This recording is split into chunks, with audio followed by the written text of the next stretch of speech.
Good afternoon, everyone. Welcome to Up to the Minute, where Gen Zers bring you stories that matter. I'm Kendall Timms. Over the past year, multiple small businesses in Athens have closed, leaving current business owners worried and the community disappointed. Just doesn't seem to be this push from Athens to keep mom and pop businesses. Uptown Athens has always been known for its variety of local businesses, but in recent years, that charm has faded away. I've lived in this town long enough. I have friends who work in some of these other small businesses, people I care about.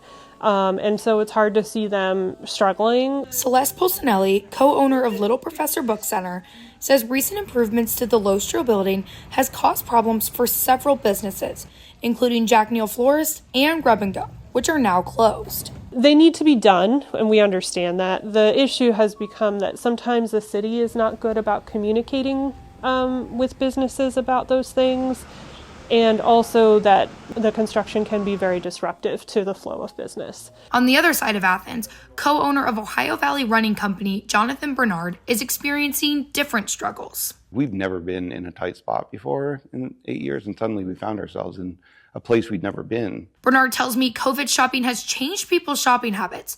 They don't even need to leave TikTok to buy the same shoes he sells at his store. We were like banging our heads on the door trying to figure out how to reach customers. Bernard says he made a Facebook post sharing how they've never been in this predicament before. He says he just wants to be vulnerable with his customers. He ran a deal for the weekend where anyone who came in to shop received $20 off. He says people just came flooding in, and it paid off. Every day there's something that happens in my store that makes it worth it, whether it's I get to see a customer I haven't seen in a while, or like we had a weekend like we just had, or like just hanging out with our staff. There's nothing else I'd rather be doing right now than doing this. Polsinelli says there's more to these closures than just construction and low customer activity. I think, unfortunately, what we're seeing, is a very big combination of factors. Obviously, the larger economy is having a huge effect on people. Inflation's very high, groceries are really expensive. Recently, there was a town hall meeting hosted by a fellow business owner, an attempt to fix these issues. Owners say they want to see better management and communication from the city. For me, what I would like to see is more shops. I would like to be able to see more people being able to shop uptown, and just kind of remembering too that your money, when you spend your money in a local business, it stays in the community. During the town hall meeting, Mayor Patterson proposed the idea of creating a small business committee to discuss the challenges affecting these businesses.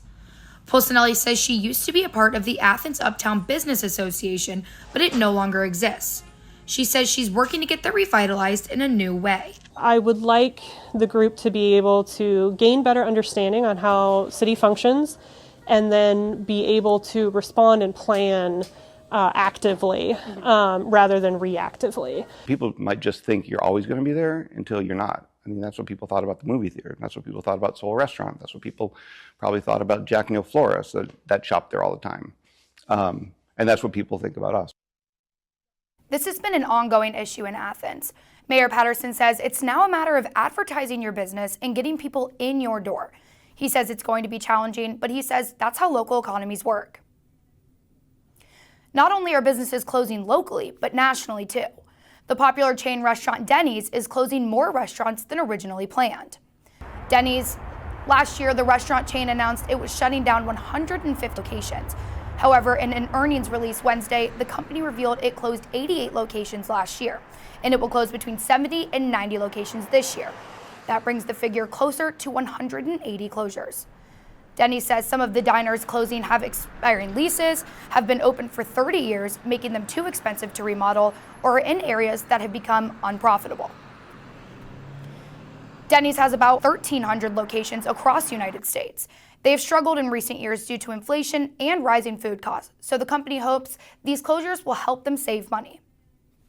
That's all we have for today. While we provide the facts and opinions, at the end of the day, it's up to you to decide. Thanks for tuning in. Have a great night.